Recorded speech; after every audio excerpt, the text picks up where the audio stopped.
Fancy my foot. A place to eat is just for filling the stomach. Come in quickly, come in. Today is the first day of opening, same old rules. So lunchboxes, all you can eat. Director Zhao is covering all your bills, alright? Alright then. Thank you, Boss Lin. Thank you, Boss Lin. Thank you, Boss Lin. Just as the words were spoken, a sharp sound of braking suddenly came from outside. A woman wearing a Chanel suit stepped out of the car, wearing sunglasses, a glamorous woman. She looked at the sign for Lin's fried rice, then looked at the migrant workers filling the place, and her brow instantly furrowed into a tight knot. Where on earth is Big Spender Liu? Last week I topped up 100,000 yuan on the VIP card at your Imperial Kitchen. Today I brought a few of my sisters to eat Buddha just over the wall. How did this shop turn into a food stall? Imperial Kitchen went bankrupt yesterday. Bankrupt? Then, what about the 100,000 yuan in my card? Since you took over this shop, you have to compensate me. $1,000, brother. It is your first day here, right? That big boss up front paid me $3,000 to wait in line for this spot. You want to cut in line? Fine. Hand over $10,000.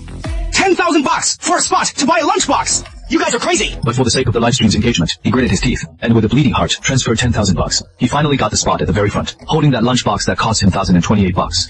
He walked in front of the camera with a sneer. Family, today I am going to personally expose this massive scam. Everyone, look at how dull these dishes look. These rice grains are coarse. One look, and you can tell they used gutter oil and stale grain. He picked up a plastic spoon with an extremely critical and disgusted expression, scooped up a spoonful of rice-covered meat, as if he were eating poison, and very reluctantly put it in his mouth. I bet 50 cents that this taste is definitely... This is nothing like gutter oil or stale grain. This is clearly the highest realm of culinary art. Great truth is simple, returning to nature. But what happened? Is it actually poison? Everyone line up, properly for me.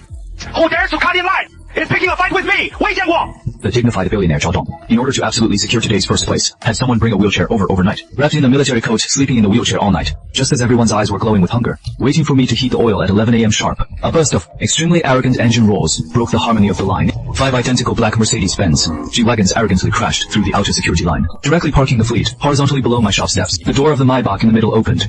A young man wearing a pure white haute couture suit and gold-rimmed glasses stepped out. Behind him, besides a dozen bodyguards, there was also a foreigner wearing a tall chef's hat and a black high-end chef's uniform. A sound of collective gasping immediately came from the crowd. Pierre didn't even care about his Michelin dignity. Didn't even take a fork. Directly grabbed a handful of scalding noodles with his hands and stuffed them into his mouth. The moment he chewed, this famous French chef's heart knelt before my teppanyaki with a thud, with tears streaming down his face. Frantically blabbering unintelligible French, Chu Ming's face turned pale. He stubbornly picked up the chopsticks, enduring his hands, trembling as he picked up a piece of beef fillet and put it in his mouth. The ultimate smooth and juicy texture, and that so striking charred aroma, instantly shattered all his pride and facade. How is this possible? Chu Ming's eyes were red. The crown prince of Xingyao Group, who a second ago was shouting low-level trash, the next second was actually slumped over the bar counter, regardless of his image, while crying, while frantically shoveling the noodles from the plate into his mouth. Is this a breakdown already? Now you can take your people and get out of my sight. Chu Ming lay on the stainless steel bar counter. He was like a vicious